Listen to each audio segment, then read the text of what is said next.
The Green Bay Packers walk into Dallas and lay the greatest smackdown on the Dallas Cowboys since the last time the Dallas Cowboys choked in the freaking playoffs. Because that's what the Cowboys do.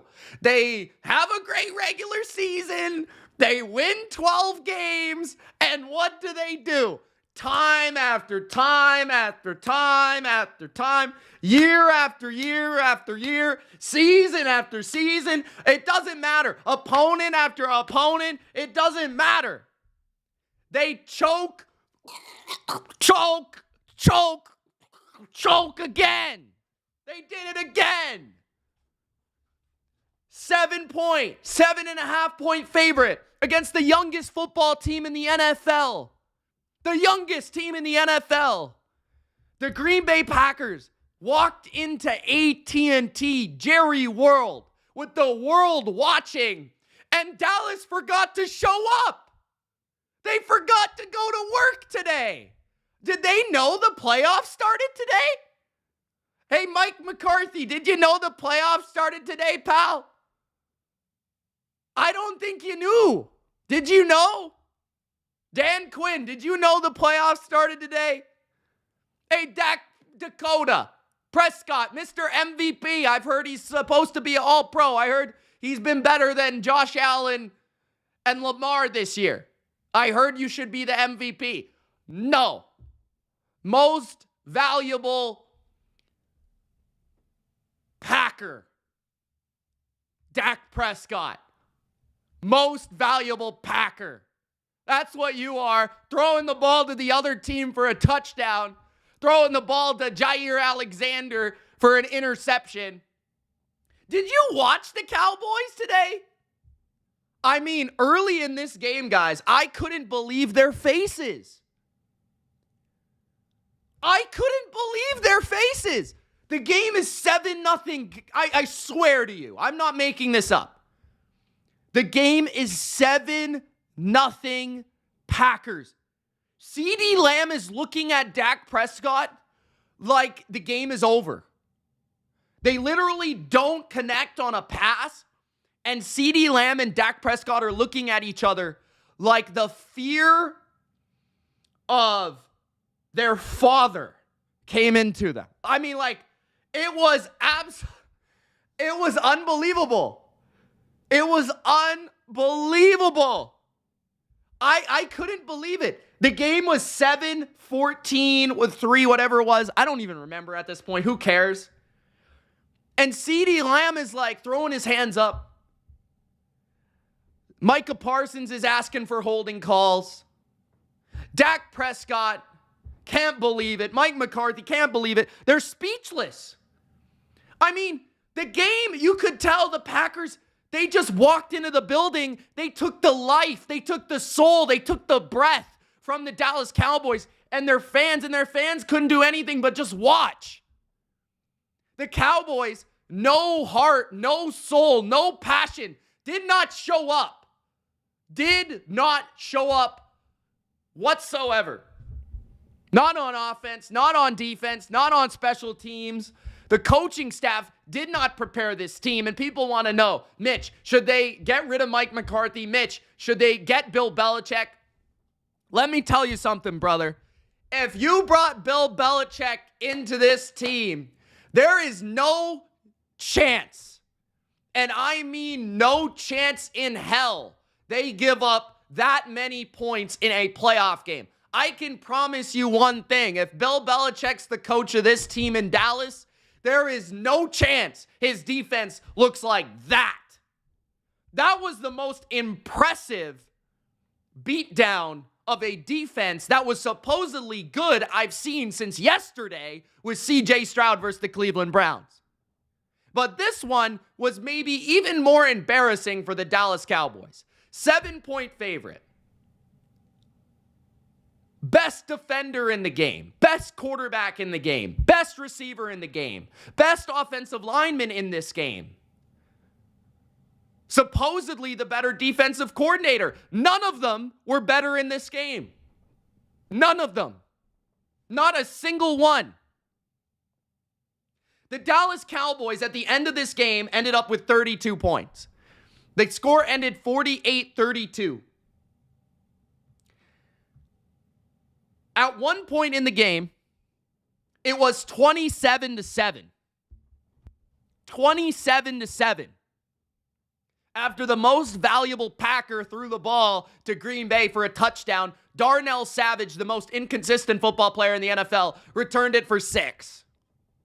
Aaron Jones looked like superhuman on the football field today, rushing 21 times for 118 yards, 5.6 yards per carry, and 3 touchdowns.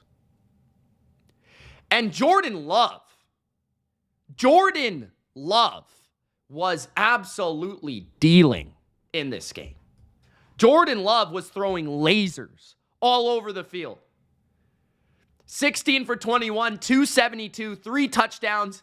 And look, he had the exact same game as CJ Stroud. 157.2 passer rating. That is the exact same passer rating as CJ Stroud. The exact same. Jordan Love was dealing. Matt LaFleur was in his bag. The play calls, the play action. Every receiver was getting involved. From Dobbs, who routed Gilmore into planet Uranus, to Kraft, to Musgrave, to Wicks, double move, to who else? Reed, Watson. They all caught the ball. Every single last one of them. Melton. They all caught it. Jordan Love was dealing. He only had 16 completion. He must have completed the ball to 7 different receivers on 16 completions. Dallas had no answers. I've never seen anything like it. They got ran on. They got passed on. There was corners running into, I don't even know. They weren't covering anyone. They weren't tackling. They weren't rushing the passer that well. Jordan Love, bro, he's getting up. He's in the pocket, bro. He's stopping. He's in the pocket. He stops. He hesitates. He moves back. He pauses the pass rush, deals off his back foot. How many times was he dealing off his back foot? How many throws? Jordan Love off his back foot is better than Dak Prescott on both feet. Jordan Love off his back foot was better than Dak Prescott on both feet. Most valuable Packer. 41 for 60. 403 empty yards, 3 touchdowns and 2 picks. And honestly, I'm trolling Dak. I think he's a good player. Is he not? Here's the thing, though.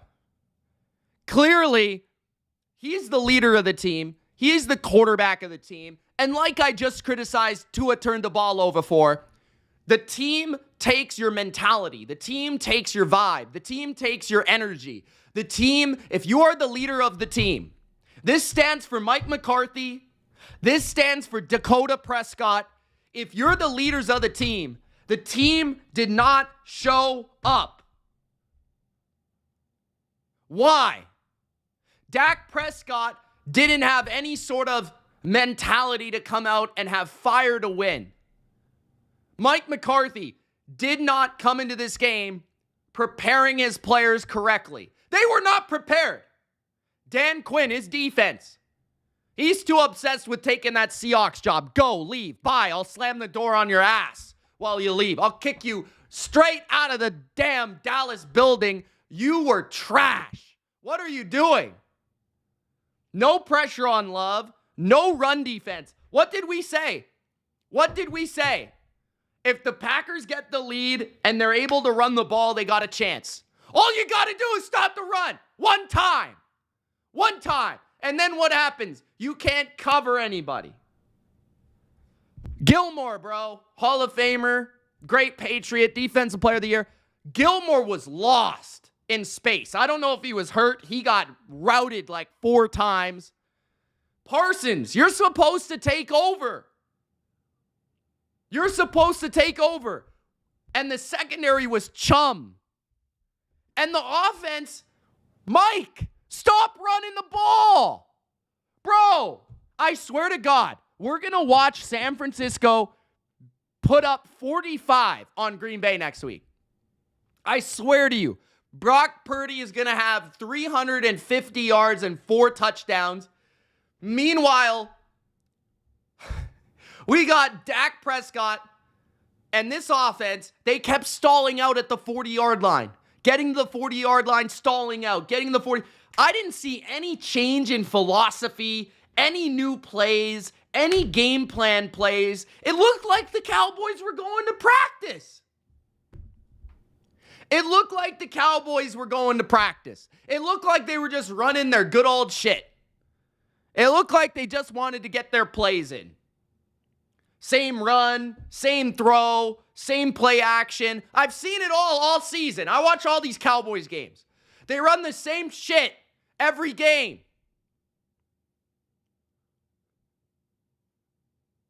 CeeDee Lamb came out. He was soft as Charmin at the start of this game. Charmin soft at the start of this game. It took him a whole quarter and a half to get into the damn game. And the defense, I just can't believe the defense. Like, again, Dak had a good second half. Dak had a good, mostly a good game. He made a couple critical errors. And that was huge. Don't get me wrong. But the defense was fucking terrible. I don't know how to describe it. I watched it. I saw it. I witnessed it. I don't know how to describe it. They couldn't do anything. They couldn't do anything. They couldn't cover. They couldn't stop the run. They couldn't do anything. I mean, the Dallas Cowboys at the end of this game, no matter what the score was, they had 37 first downs. Guys, 37 first downs. 37 first downs in a game. They lost. 10 for 16 on third down. They lost. 510 yards. And I know a lot of those were in the fourth quarter. But that's bad. You forced Green Bay to punt 3 times in the entire game, and they were running the clock out for 2 quarters. Green Bay was impressive. Jordan Love was impressive. Jordan Love continues to impress. I told you guys I love Jordan Love before the season. A lot of you laughed at me. It's okay. I got the receipts. It's okay. It's okay. But I didn't even expect this. I thought the Packers would score. I thought the Packers would make the game close. I didn't think the Packers would be up 27-7 at halftime. I didn't think that. Aaron Jones is a stud. We all know it. The Packer defense, give them some credit for having some timely stops in the first half. Some pick sixes, some big plays. Jair Alexander with the pick. Darnell Savage with the pick. Timely pressures, timely sacks. They did enough to win the game. They're going to need to do more against San Francisco. But they did enough to give them a chance in this week, in this game. Matt LaFleur. You fabulous haircut motherfucker. What a game plan. Holy shit. Good work. Good work. Congratulations to Matt LaFleur. And you know what? The last thing I really want to say about this game, people are going to discuss Dak Prescott. What's his future? People are going to discuss when's Bill Belichick coming to town. Mike Vrabel, Jim Harbaugh, this and that and this and that. They're going to talk about that stuff. Jerry Jones, you've got to be fed up. You've got to be fed up. You've got to figure it out. This is ultimately on you, buddy. You put these people in power. You put these people in position. It's on you, buddy. You got to figure it out. Jerry, you don't got that many years left. Figure it out.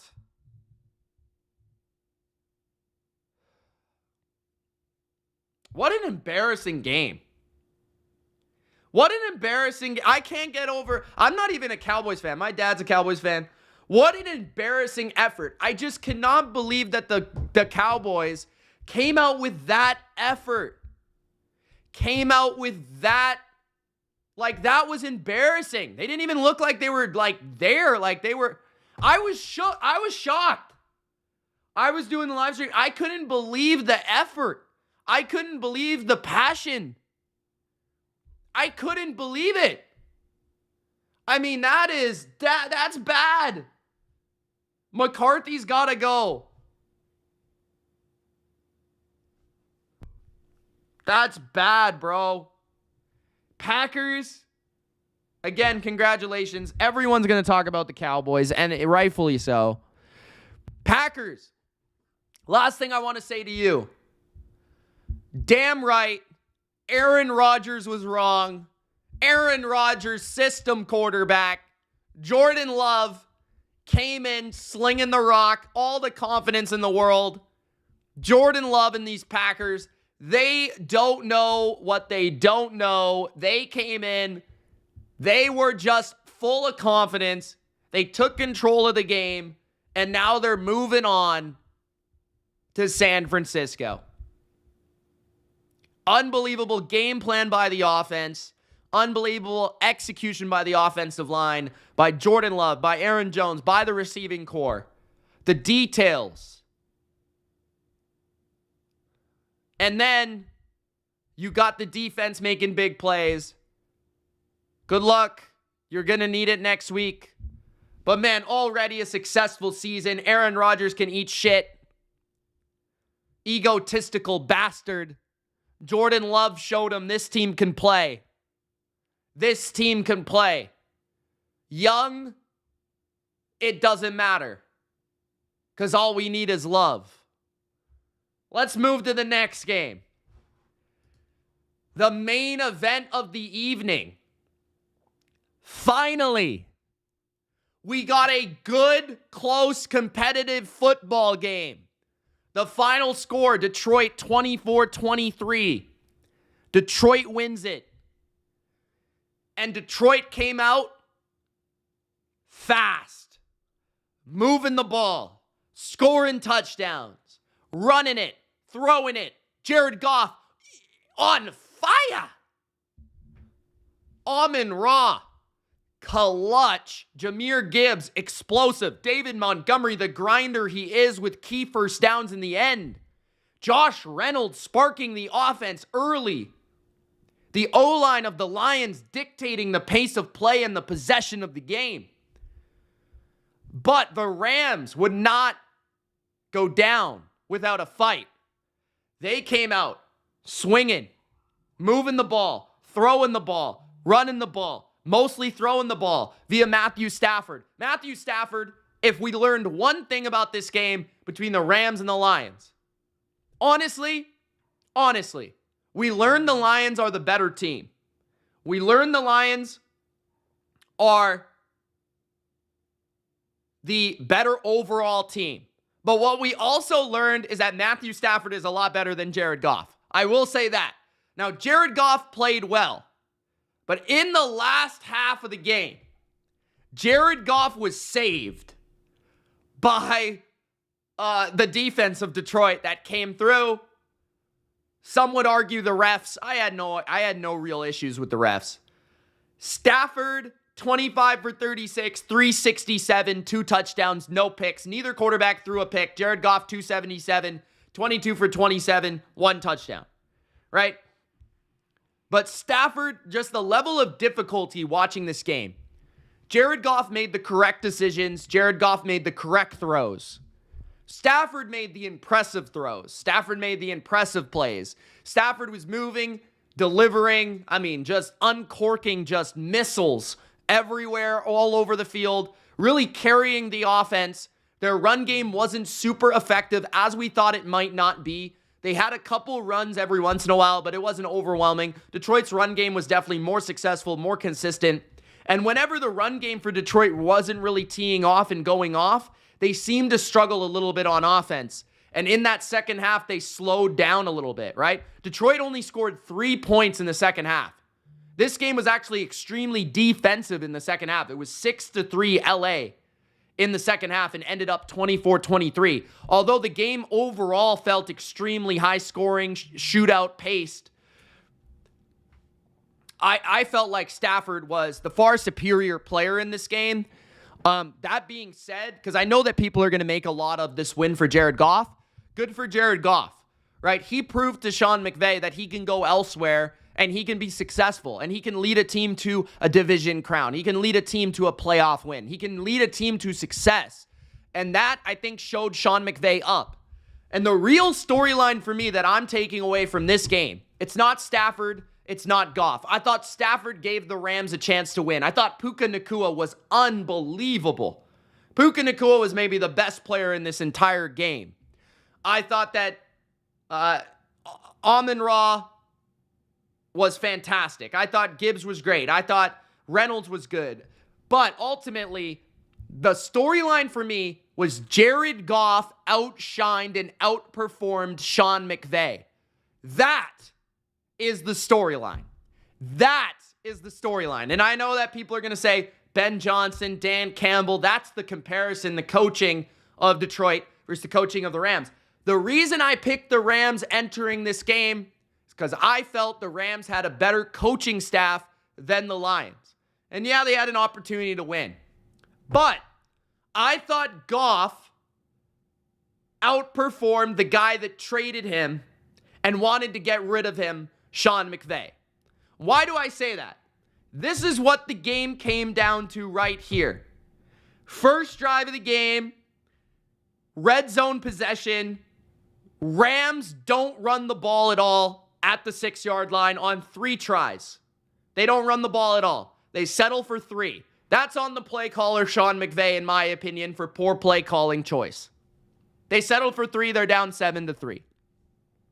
Later in the game, it's before halftime, okay?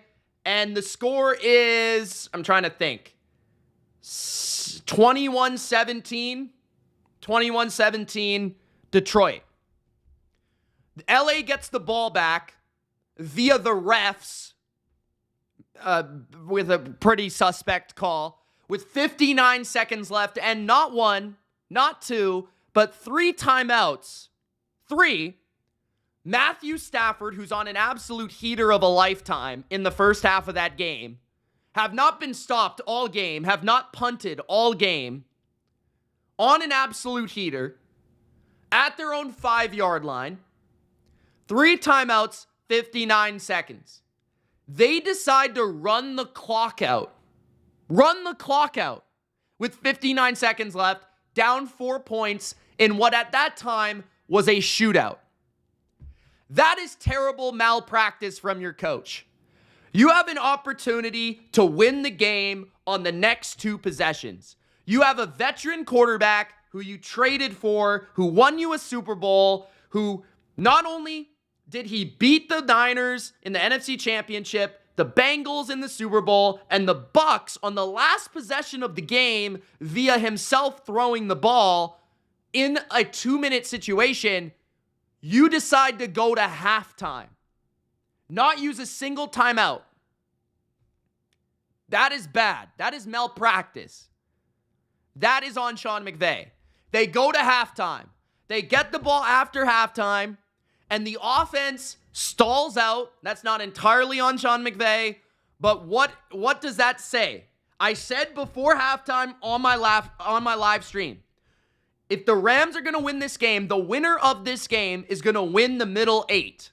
The winner of this game is going to rather get the double score or prevent the double score. And the Lions prevented the double score before the half and after the half, and that's why the Lions won the game. Ultimately. Because the Rams didn't want to score any points. They didn't even try before the half. And then after the half, the Lions came out. The Rams got the ball down 4 in a shootout type of atmosphere and game. And the Rams got stopped. The Lions got the ball back. And then from there, the game settled down. It slowed down. And the Lions ended up getting 3. The Rams got 3. And it was a field goal fest where the Rams were not able to get into the end zone. Give the Lions defense a ton of credit. The Lions, Aiden Hutchinson played phenomenal. They did get a little clutchy grabby in the secondary, but they played to the playoff rules. They played physical. They played man in some instances. They got beat a ton, but they also made some of their plays when they needed to. 4th and 14, or third and 14, they made that stop. 3rd and 4, they made the stop, right? Before the holding call even happened. And they were good in the red zone. They forced 3 field goals in the red zone tonight. 3 field goals in the red zone. And Sean McVay taking 2 timeouts on delay of games prevented him the opportunity to get the ball back at the end of the game. Two timeouts on delay of games. And they punted.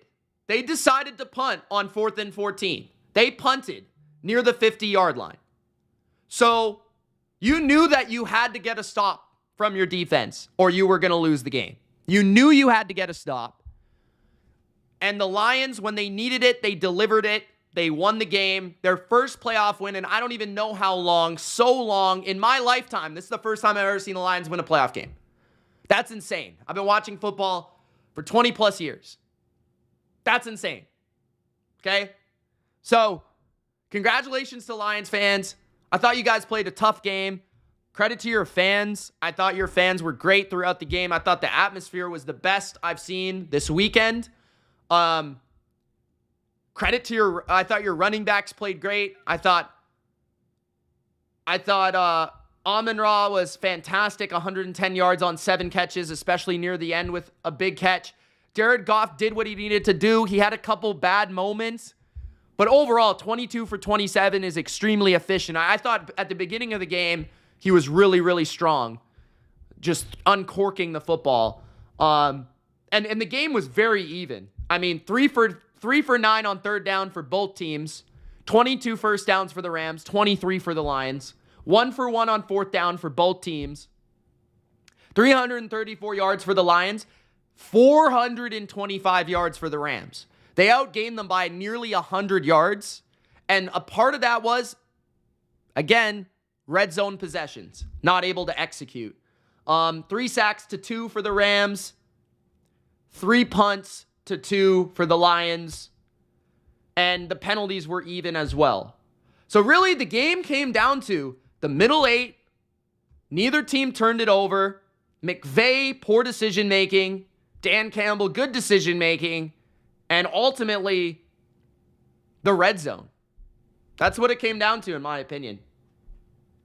So we'll see the Lions host a playoff game next week.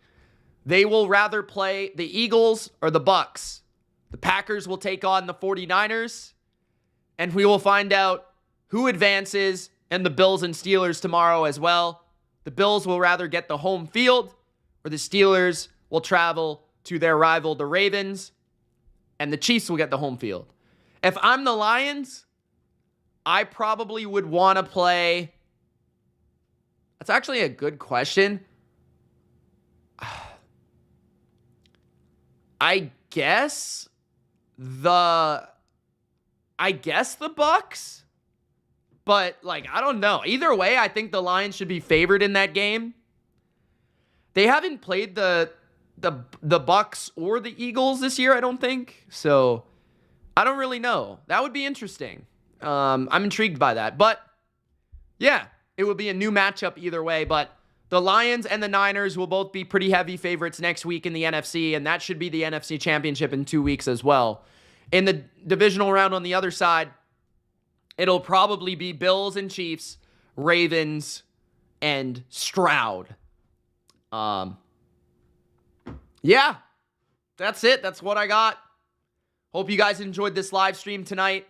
The recap for all the games. If you did, Gronk spike the like button. Don't forget to subscribe. I will be posting this clip onto YouTube for everyone to check out. Appreciate you guys. We'll see you tomorrow. I'm live on Bleacher Report in the AM at 11 a.m. Eastern Time. Make sure to follow me on Bleacher Report on the app. The link's in the description if you would like to do so. Peace, guys. Congratulations, Lions fans. Congratulations to Packer fans. Good day for you guys. Peace.